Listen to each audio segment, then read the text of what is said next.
میرے محترم دوستوں اور بزرگوں، دنیا کے اندر دعوت کا کام چلانا ہے، تعلیم کے حلقے چلانے ہیں، اللہ کا ذکر چلانا ہے، قرآن کی تلاوت چلانی ہے، کلمے والے یقین کی دعوت دینی ہے، نمازوں کا اہتمام کرنا اور کرانا ہے،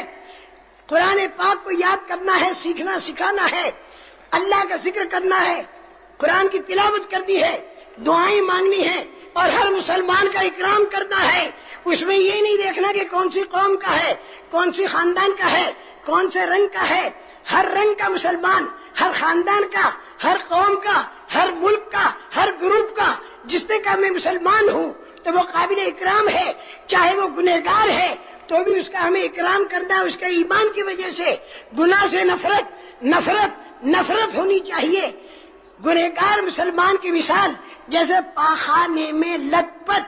بچہ، پاخانے میں لت پت